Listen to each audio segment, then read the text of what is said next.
théorie de l'écrivain. Cette vidéo-là, je la fais avec une sorte de sentiment d'urgence parce que je viens de lire en une petite semaine une série de 4 livres feel good, chose que je fais assez rarement. J'ai pas le souvenir d'avoir déjà lu en fait dans le genre feel good. Je lis assez peu de romances aussi, comme je vous l'avais dit, même si je pense que ça fait quand même partie de mes genres préférés. Mais du coup, je pense que cette vidéo-là sera diffusée aussi avant le book haul, le second book haul pour 10 balles t'as plus rien, où je vous présenterai 5 nouveaux livres que j'ai achetés chez Auchan, dont La charmante librairie des jours heureux de Jenny Colgan. Et du coup, comme il était joli, j'ai commencé à le lire, j'ai mis 2-3 jours, je l'ai filé à ma belle-mère, en espérant que ce coup-ci, elle ne va pas me le rendre en disant qu'elle n'aime pas. C'est pas grave.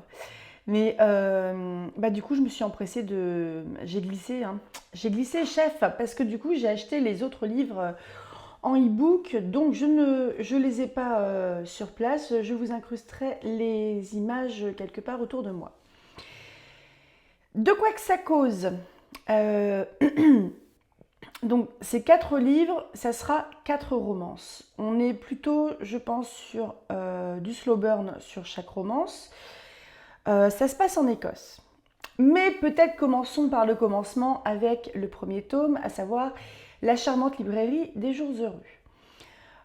On retrouve en fait à Birmingham Nina, qui est une bibliothécaire dans une petite bibliothèque de quartier qui va malheureusement fermer parce que la ville en fait a envie de créer une grande médiathèque qui va du coup centraliser tout ça, tous les services. Et la pauvre petite Nina, ça bouleverse un petit peu ses habitudes. C'est une nana qui n'est pas très sûre d'elle, qui est un peu bibliothécaire, peut-être un petit peu à l'ancienne. S'il y a des bibliothécaires qui m'écoutent, n'hésitez pas à me faire un petit coucou si je dis des bêtises. Bon, on est en Angleterre là, c'est peut-être pas tout à fait pareil qu'ici. Mais Nina, elle passe son temps dans les livres. Quand il fait pas beau, quand elle n'a pas le moral, quand elle a le moral, quand elle a envie. Donc elle passe son temps dans les livres. Et la fermeture de sa bibliothèque de quartier, la proximité avec ses clients qui va certainement un petit peu casser parce que ça ne sera plus au même endroit, ça ne sera plus les mêmes gens. Parce que aussi pour des questions sociales, les habitués de la vieille bibliothèque ne vont peut-être pas pouvoir prendre les transports en commun pour aller à la nouvelle médiathèque. Tout ça, ça bouleverse la petite Nina qui se dit merde, comment je vais faire? Et donc elle essaye quand même de passer des entretiens pour être embauchée dans cette nouvelle médiathèque. Ça critique pas mal comment dire, il y a une petite critique assez drôle aussi sur tous les termes un petit peu managériaux, si ça se dit, actuels, donc les anglicismes tout simplement. Et en fait, elle est complètement larguée avec tout ça. Et elle se dit, on est peut-être une dizaine là dans la petite bibliothèque de quartier, mais à la médiathèque, il y a que 2 postes à prendre. Donc en gros, elle ne se berce pas d'illusions et elle se dit, c'est fini. Et un petit projet germe dans sa tête, comme ça, avec un peu d'émulation avec sa coloc Surinder. Surinder qui n'en peut plus parce qu'il y a des bouquins partout, elle trébuche dessus, on a dans les escaliers, dans les toilettes, dans la cuisine, dans le salon, dans la chambre, partout. Donc Surinder n'en peut plus des livres de Nina. Et donc Nina ne va pas être embauchée à la médiathèque comme elle l'avait prévu. Et pour une nana qui est un petit peu pétrie d'habitude et c'est pas une aventurière du tout, elle va prendre la décision en fait d'acheter un van en Écosse, Birmingham, Écosse, je crois qu'il y a du 800 bornes, un truc comme ça. Et ce qu'elle veut faire en fait, c'est ouvrir une librairie itinérante. À l'origine, ce qu'elle veut faire, c'est ouvrir une librairie itinérante à Birmingham. Mais de fil en aiguille, peut-être bien qu'en achetant cet énorme van bleu et en rachetant en fait des lots de bibliothèques, des lots de succession, etc., des lots de livres, peut-être bien qu'elle va aller s'installer aussi en Écosse. Bon, c'est ce qu'elle va faire, spoiler alerte. Toute la série se passe en Écosse, à Kirinfief, je ne sais pas comment ça se dit. Ah non, non, non. Il y en a trois livres sur 4 qui se passent là-bas. Le dernier, ça se passe à Édimbourg. Et le troisième, c'est à cheval entre Londres et Kirin-Fief. Mais bref, Nina prend tous ses bouquins, toutes ses affaires et va s'installer là-bas. Le truc qui est intéressant, c'est tout au long de la saga, il va y avoir en fait un travail autour du fossé culturel qui peut exister entre la ville et la campagne. La ville qui est bruyante, qui est encombrée, où il y a plein de monde, les villes qui ne dorment jamais, etc. Et Kirin-Fief, il y a des vaches, quoi. Non, il y a des moutons. Il y a des moutons et il y a quelques Écossais aussi. Il y a beaucoup d'hommes, apparemment, assez peu de femmes. Donc Nina doit s'habituer un petit peu à tout ça. Elle est la nouvelle qui débarque dans un village où tout le monde se connaît. Elle est anglaise en plus alors qu'ils sont tous écossais. Donc je ne connais pas trop leur velléité d'indépendance, mais les Anglais ont peut-être pas très bonne presse non plus en Écosse. Et elle bataille un petit peu avec tout ça. Elle bataille un petit peu pour s'installer, pour faire sa place, pour apprendre à connaître aussi ses potentiels clients. Ce qui veut dire apprendre à les connaître pour pouvoir leur proposer le livre qu'il leur faut. Parce que ça, c'est son talent. Et franchement, ce livre-là est un bonbon. J'ai super apprécié cette lecture. Je n'irai pas jusqu'à dire que c'est un coup de cœur, mais c'est un très très bon moment de lecture. Ça m'a dépaysé, ça m'a fait voyager, ça m'a fait rêver. C'est exactement ce que j'en attendais. Évidemment, il y aura une romance. Il y a un petit trianglounet amoureux, mais qui n'est pas relou du tout. Et c'est vraiment très cool à lire. Et donc, c'est le premier livre de la saga de la Charmante Librairie. Le second, alors je précise, le second et le troisième livre, on peut peut-être commencer à parler trigger warning quand même. Trigger warning autour de la santé mentale.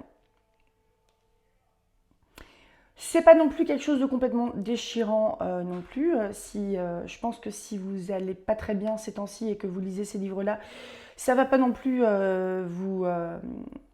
ça va pas vous pousser au fond de votre couette à pleurer pendant 3 jours. J'espère pas. Mais ouais, il y a quand même je vous mettrai un petit trigger warning sur la santé mentale concernant les enfants dans le tome 2 et concernant les adultes dans le cadre professionnel dans le tome 3. Donc le tome 2, on se retrouve avec Zoé. On est peut-être bien à Londres, je crois. Oui, on est à Londres. Zoé, c'est une maman célibataire qui a un garçon dont j'ai oublié le nom, Harry. Harry qui a 4 ans. Zoé n'a absolument aucune aide du père qui arrive, qui paye des glaces de temps en temps et qui disparaît à Ibiza parce que le but dans sa vie c'est d'être DJ. Il appelle son fils son pote. Je ne sais plus comment il s'appelle le papa.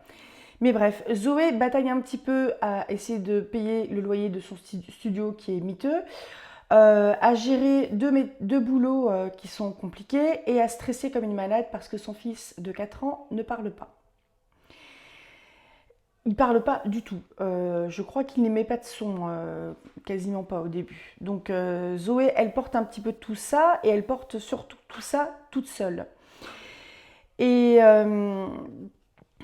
le point commun qu'il y a entre le premier et le second tome, c'est Surinder. Si vous vous souvenez, Surinder, c'est la coloc de Nina qui en avait ras le cul de voir ses bouquins partout, qui est très amie avec Nina et qui voulait, qui est vraiment soutenante avec sa copine. Et Surinder, c'est la tata de Harry. Mais sauf qu'elle ne le sait pas parce que son frère n'a rien dit à sa famille, donc sa famille n'est pas au courant qu'il est papa. Et on va dire, c'est un grand adolescent qui a une fin de vingtaine d'années. Il finit par lâcher l'information à sa grande sœur Surinder, qui du coup prend les choses en main, rencontre Zoé, rencontre le petit garçon. Et clairement, en fait, Nina, si elle n'a pas une aide financière, elle va finir à la rue, quoi. C'est compliqué. C'est très très compliqué, elle est très très précaire. Et comme le papa de Harry n'aide pas, parce qu'il n'est pas du tout là-dedans, Surinder prend les choses en main et en fait, elle s'arrange avec Nina parce que Zoé va la remplacer pendant son congé maternité, parce que Nina est enceinte. Ce qui veut bien dire que la petite romance du premier tome, elle a été au bout. Et donc Zoé, elle va retrouver 2 boulots à Kirinifif. Donc là, pareil, c'est tout un périple pour aller là-haut. C'est dans les Highlands. Elle va du coup remplacer Nina dans le van librairie en journée.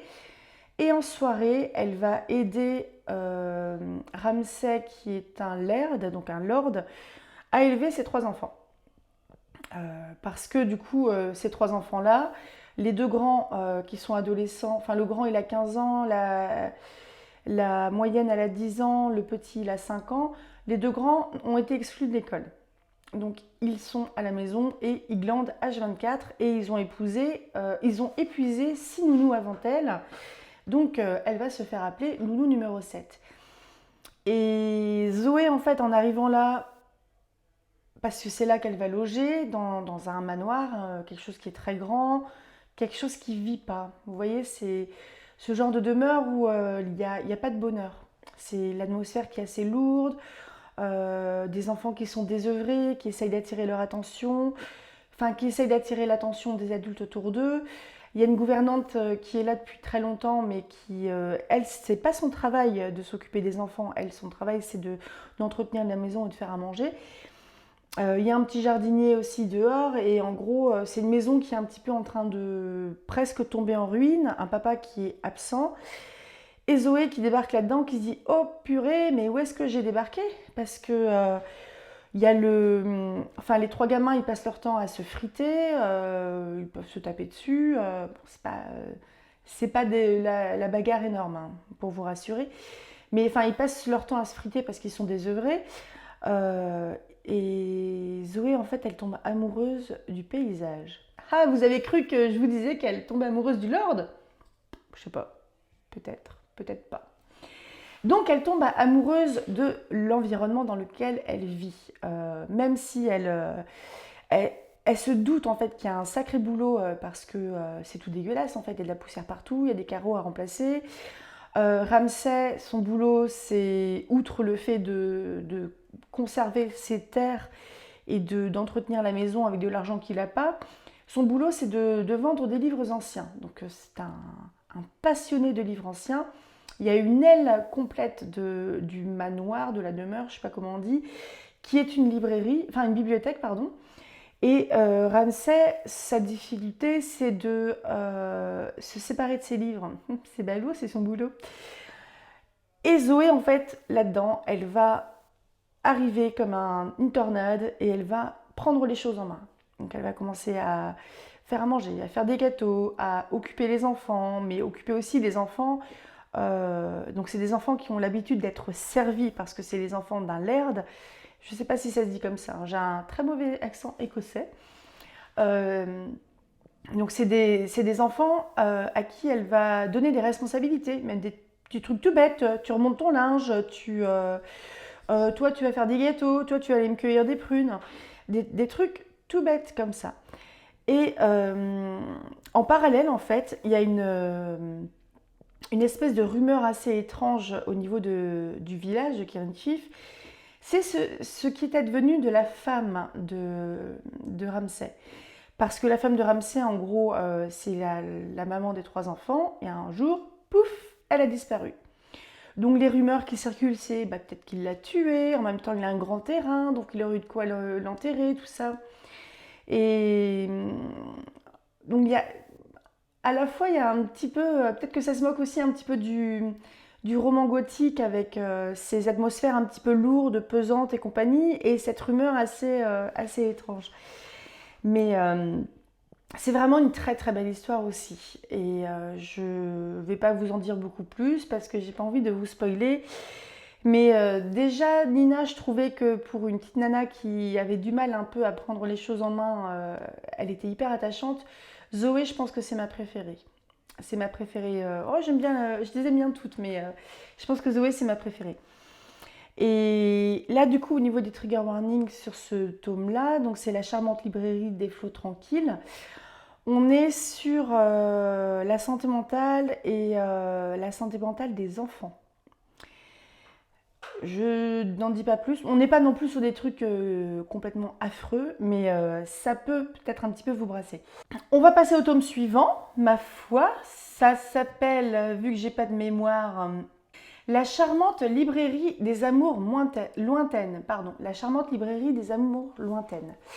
Donc c'est le 3e tome. On commence avec Lisa, qui est infirmière à Londres, qui est infirmière urgentiste, qui ensuite faisait du domicile, etc. Donc on peut toucher un peu à des conditions de vie qui sont complexes déjà pour Lisa qui vit dans un foyer d'infirmière. En gros, elle a une chambre d'infirmière, elle dort dedans et elle passe son temps à bosser. Lisa, en fait, il va lui arriver une grosse tuile. Je peux vous le dire parce que c'est dès le début, c'est le premier chapitre. C'est que, alors qu'elle est en intervention, qu'elle va se rendre au domicile d'un de ses patients, elle va reconnaître un adolescent dans le quartier. C'est un quartier un petit peu sensible. Donc c'est le frère d'un gars qui la ghost. C'est le frère d'un gars qu'elle aime bien et qui la ghost. Et ce gamin-là, en fait, il trénouille un petit peu avec les gars au pied du bâtiment. Et il va se faire volontairement renverser par une voiture. Et Lisa va... donc vous voyez là, je vous mets le gros trigger warning, traumatisme. Donc Lisa, elle va faire tout ce qu'elle peut pour essayer de le maintenir en vie, voire de le réanimer. Mais en fait, donc elle va l'accompagner jusqu'à l'hôpital et à peine arrivée là-bas, le médecin va prononcer son décès. Et Lisa va péter un plomb. Lisa va littéralement péter un plomb. C'est pas un gamin qu'elle connaît, on va dire intimement. C'est pas un enfant d'une famille proche. C'est c'est une connaissance. Mais là, c'est un peu la goutte de trop pour Lisa qui pète un plomb. Ensuite, il y a l'arrivée de la maman qui doit signer les formulaires pour le don d'organes, qui vient du coup voir Lisa parce qu'elles se connaissent vaguement, elles discutent un petit peu et Lisa repète un plomb. Lisa, c'est vraiment très très compliqué. Et le truc le démarrage en fait de cette histoire-là, c'est qu'on suit en parallèle l'histoire de... C'est Cormac, il me semble. C'est Cormac, qui, lui, est infirmier à domicile aussi à Kérinfief. Et c'est pas du tout... Donc, il est infirmier à domicile, il travaille avec John, le médecin qu'on a pu voir... Le médecin de Kérinfief, c'est un personnage secondaire des 2 premiers tomes. On le voit un petit peu. Elle est assez marrante parce que... En gros, elle est tout le temps avec un troupeau de lévriers un troupeau de chiens dans son gros Land Rover. Et elle mâche pas ses mots. Elle est assez marrante. Et Cormac, c'est un gars qui était dans l'armée. Il me semble qu'il était en Afghanistan, si je dis pas de bêtises. Il a été infirmier dans l'armée, infirmier pendant un conflit armé à l'étranger. Cormac aussi, il a ses propres bagages parce que il a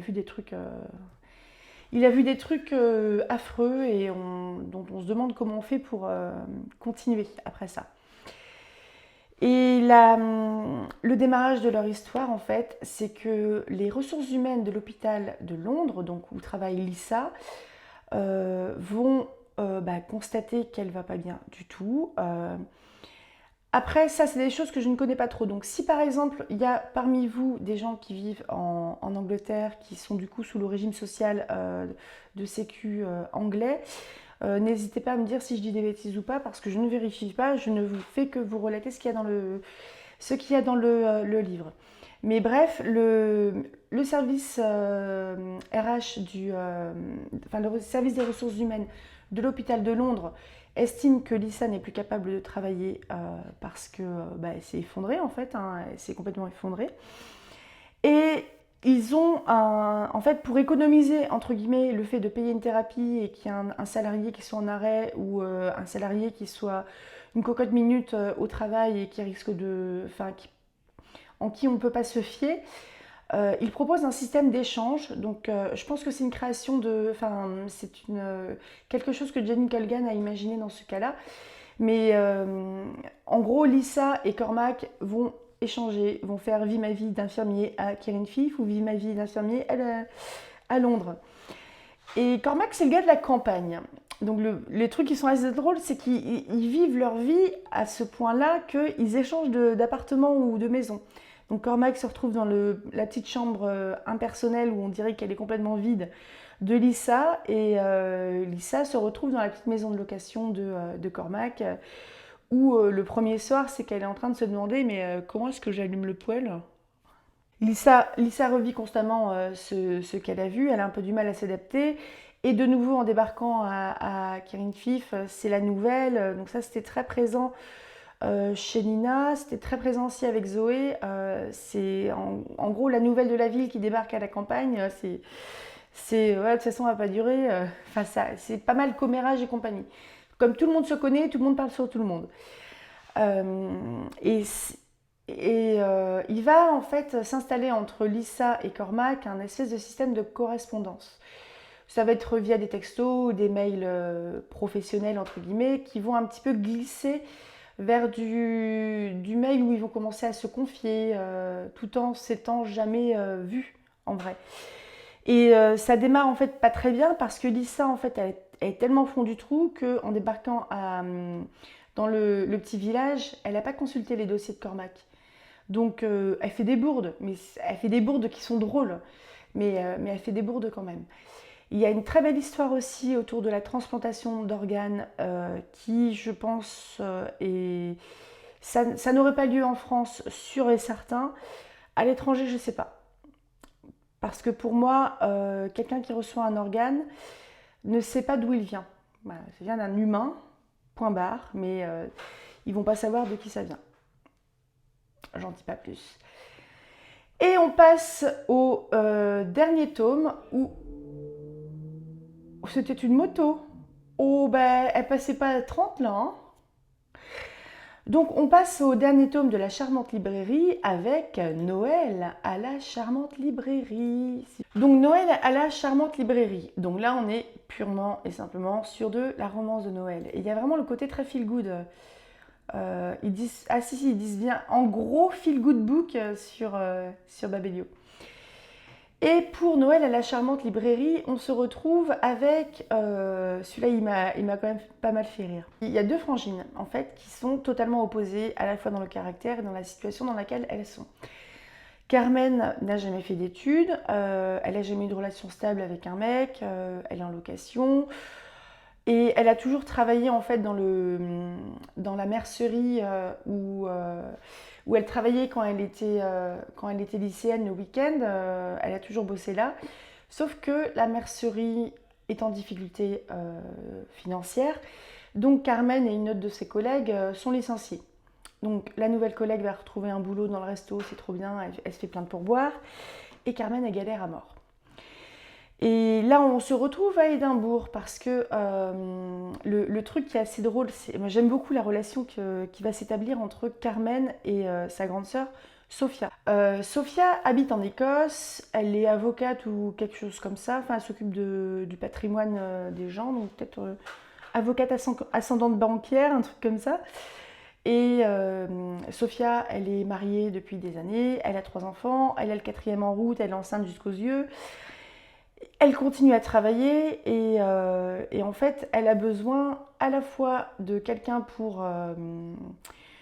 parce que sa fille au père, qui s'appelle Skylar, qui est une grande blonde éthérée, qui fait du yoga, qui mange des graines et qui fait de la méditation transcendantale, Skylar, des fois, elle a besoin d'avoir ses soirées pour aller assister à des conférences, puis elle est étudiante aussi accessoirement. Et donc, Sophia propose à Carmen de venir s'installer dans le garage, dans le sous-sol, parce qu'il y a des chambres d'amis, mais non, Carmen, elle va aller dans le sous-sol. Et si vous voulez, il y a toujours eu une rivalité entre ces deux frangines, donc elles se fritent en fait, elles se fritent même sévère des fois. Il y a trois enfants qui ont l'air d'être quand même plutôt en bas âge. Il y a un garçon et deux filles. Je dirais que ça va aller entre 3 et 6 ans, un truc comme ça. Et, et en fait, en complément, Sophia va proposer enfin Sophia va un peu imposer à un vieux libraire d'Édimbourg qui, en fait, c'est une librairie qui était familiale, c'est un lord, qui était, euh, qui était transmise de père en fils. Et pareil, c'est dans le commerce de livres anciens et compagnie. Et oh bah tiens, il n'y avait pas notre personnage dans le tome 2 qui commerçait des livres anciens, Ramsay. Donc le lord d'Édimbourg, dont j'ai oublié le nom, il a un nom compliqué. Euh, il a besoin d'aide parce que clairement, lui, ce qu'il adore, c'est lire des bouquins, mais alors tenir une entreprise et vendre des bouquins, c'est compliqué. Carmen, elle arrive, elle a une expérience de la vente et surtout, elle se dit qu'il y a tellement de trucs à faire parce que il est dans une rue commerçante, mais personne ne rentre dans sa librairie. Il est ultra timide. Donc, elle prend les choses en main et c'est à la période de Noël. Pourquoi à la période de Noël? Parce que il a besoin de 2 mois pour redresser sa librairie, sinon il ferme et il se retrouve potentiellement aussi à la rue parce qu'il vit au-dessus de sa librairie. Carmen prend les choses en main partout. Elle prend les choses en main à la librairie, elle essaye un peu de secouer le libraire pour qu'il réagisse aussi. Elle essaye un petit peu de calmer la nounou top modèle qui aide sa sœur. Et elle va rencontrer 2 hommes. Donc il y a un petit trianglounet amoureux, mais qui n'est pas chiant. Je vous dis qui c'est et vous me direz.